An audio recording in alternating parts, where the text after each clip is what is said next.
Guys, போன சாப்டரில் நம்ம என்ன பார்த்துருப்போம்னா, வந்த 3 காப்ளின் நம்ம ஹீரோ வந்து கத்தி வச்சு தனியாக எடுக்கிறதா பார்த்துருப்போம். இந்த சாப்டரில் ஸ்டார்டிங்கில் காக்காவை இங்கே நின்றுட்டு சத்தம் போட்டுருக்கிறத காட்டிடுறாங்க. இப்போ இனிமேல் வந்து இதான் கடைசி காப்ளின் அப்படின்னு கத்தி எடுத்து அந்த காப்ளினை மொத்தமாக கொண்டுட்டு நான் ஆசைன்னு அப்போ தான் நினச்சி பார்க்கோம். இதுக்கு நான் தான் விட்னஸ்ஸு. இப்படிலாம் ஒரு காப்ளின் கூட நான் உயிரோடு இல்லை. இவன் வந்து ஜஸ்ட்டு அங்கே முன்னாடி வந்த 3 காப்ளினை தலையை மொத்தமாக வெட்டிட்டு அப்புறம் பின்னாடி இந்த மொத்த காப்ளினுக்கு முன்னாடி டக்குன்னு மறைஞ்சிட்டு எல்லா காப்ளினும் அப்படியே கண்தனமாக வெட்டிட்டு தலையோடு வெட்டிட்டு அப்படியே பின்னாடிக்கு லாஸ்ட்டு காப்ளின் வந்து டக்குன்னு வந்து நின்று அந்த காப்ளினும் மொத்தமாக முடிச்சு விட்டான்.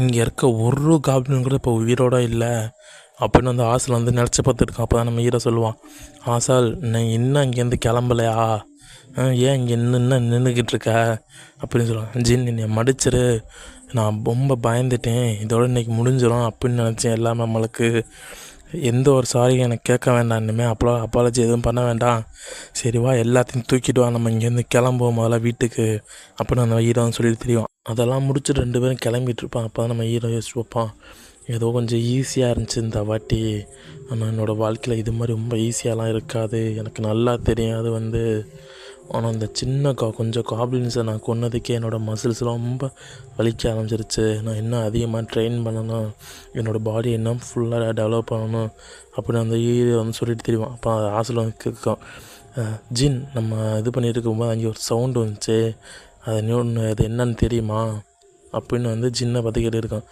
எனக்கும் தெரியும் அந்த சவுண்டு வந்தது அப்படின்னு வந்து ஜின் வந்து சொல்லிட்டு தெரியும். எந்த லூசு பாயின்னு தெரில, நடுராட்டில் வந்து அவ்வளோ சத்தமாக கத்திட்டு தெரியுறான். நான் அவனோட சொல்லிக்கிறேன், அந்த கத்துனவன் மட்டும் என் கையில் கிடச்சான்னு வச்சுக்கவே நம்மளை இவ்வளோ கஷ்டப்பட வச்சவங்களுக்கு நான் சும்மா விட மாட்டேன், நான் அவங்கள ரொம்ப போட்டு டார்ச்சர் பண்ணுவேன் அப்படின்னு நம்ம. அப்போ தான் ஆசிரம் நோக்கி ஒருத்தன் வந்து அம்பை ஏம் பண்ணி கரெக்டாக விடுவான். அந்த அம்பும் போயிட்டுருக்கான். அப்போ கரெக்டாக 2 பேரும் திரும்பி பார்த்து, இது என்ன ஆரோவா அப்படின்னு ஆசிரியர் கேட்கும். நம்ம ஹீரோ வந்து அந்த ஏரோவை டக்குன்னு பிடிச்சிட்டு அதை வந்து நிப்பாட்டிட்டு அப்போ அங்கேருந்து 2 பேரை பார்ப்பாங்க, இந்த ஆரோவை யார் விட்டது அப்படின்னு வந்து ஹீரோ வந்து யோசிச்சுக்கிட்டு இருப்பான்.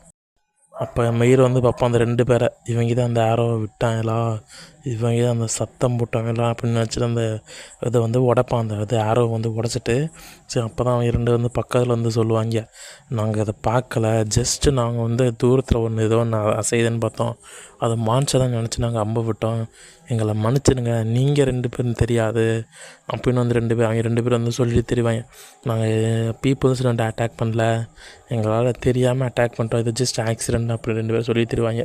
அப்போ தான் நம்ம ஹீரோ வந்து இது ஆக்சிடென்ட் மாதிரி தெரில, உண்மையிலே நீங்கள் யார் அப்படின்னு வந்து ஹீரோ வந்து கேட்பான். நீங்கள் ஒன்றும் நடிக்க வேண்டாம், உங்கள் கண்ணை பார்த்தாலே தெரியுது, நீங்கள் யாருன்னு மொத்தம் ஒழுங்காக சொல்லுங்கள் அப்படின்னு நம்ம ஹீரோ வந்துக்கிட்டு இருப்பான். அவங்களா சரி எங்களை பற்றி நாங்கள் இன்ட்ரடக்ஷன் பண்ணல, சரி நாங்கள் யாருன்னு அவங்கள்ட்ட சொல்கிறோம், நாங்கள் யாருன்னா அவங்க வந்து கரிபோலோ அப்படின்னு சொல்லிட்டு அவன் மறைச்சிருந்த கத்தியை வச்சு நம்ம ஹீரோ வந்து குத்த வருவான். அப்போ அந்த கத்தியை பிடிச்சி ஒரு அடி மூஞ்சிலே ஒன்று வைப்பான் மக்களை, அந்த மூஞ்சி அப்படியே உடஞ்சி அப்படியே போயிடும். அப்புறம் திருப்பி அவனோட கூட்டாளி வந்து பின்னாடி இருந்து பார்த்துட்டு என்ன நடக்குதுன்னு தெரியாமல் அவன் உடனே கத்தி எடுத்துகிட்டு நம்ம ஹீரோ வந்து குத்துலான்னு வருவான். வந்திருக்கான் ஆசனால் அதை பார்த்துட்டு உடனே ஒரு டெலிகானிக்ஸ் பவரை வச்சுக்கிட்டு அவனை ஃபுல்லாக பிடிச்சிடும். அப்போ தான் அவன் நினச்சப்போ என்னால் மூவ் பண்ணவே முடியலையே அப்படின்னாச்சும் இருப்பான். அப்போ தான் நம்ம ஹீரோ வந்துட்டு குட் ஆசனால் நல்ல வேலை தான் பண்ணியிருக்க அப்புறம் நம்ம ஹீரோ வந்து சொல்லி திருவான். டக்குன்னு அவனோட கையிலேருந்து அந்த ட்ராகரை தட்டி விட்டு அவன் எடுத்துருவான் அந்த கத்தியை. அப்போ தான் அந்த ட்ராகரை அப்படின்ட்டு அவனை வந்துட்டு துண்டு தான் வெட்டி போட்டுருவான். அப்போ தான் நினச்சிப்போம், இவன் எப்போ அங்கிட்டு போனான் அப்படின்னு நினச்சி போடுறான். அவன் பாடியில் கட் பண்ண மார்க்லாம் தெரியும், அப்படியே சல்லியாக நுழுவான்.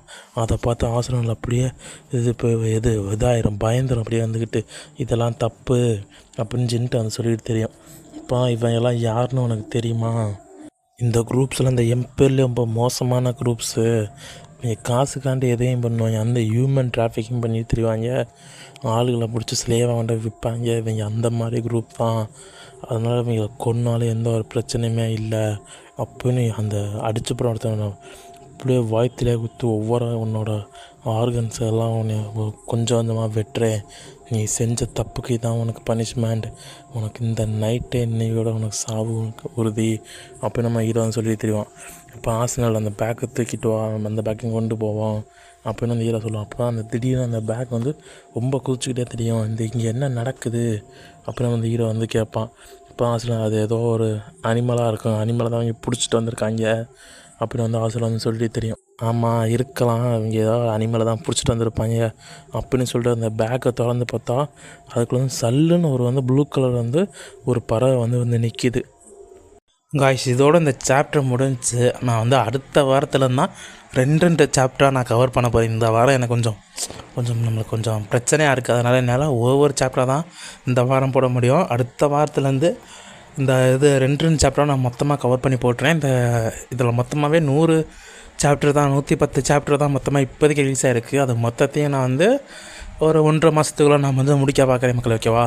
ஏன்னா இப்போதைக்கு என்னால் 2 சாப்டர் போடுற அளவுக்கு என் செல்லு சார்ஜ் தாங்க நிற்க மாட்டேங்குது. எடிட்டும் ரொம்ப பண்ண முடில. அதான் கொஞ்சம் இது பண்ணதுக்கப்புறம் ஒரு ஞாயிற்றுக்கிழமை வாக்கில் ஒரு வாக்கில் ரெடி பண்ணிட்டு அப்போ நான் 2 சாப்டராக தினைக்கும் கண்டினியூஸாக 2 சாப்டராக போட்டுறேன். கொஞ்சம் லாங் வீடியோவாக இருக்கும், ஓகே மக்களே? ஓகே, இந்த இது வாட்டி கொஞ்சம் இது பண்ணிக்கோங்க. அடுத்த இதுலேருந்து ஒரு லென்த்தாக போக ஆரம்பிச்சிடும், ஓகே மக்களே? நம்ம வீடியோ உங்களுக்கு பிடிச்சிருந்துச்சுன்னா நம்மளுக்கு சப்ஸ்கிரைப் பண்ணுங்கள், இந்த வீடியோக்கு ஒரு லைக் பண்ணிடுங்க மக்களே, ஓகே மக்களே? பார்ப்போம் அடுத்த வீடியோவில்.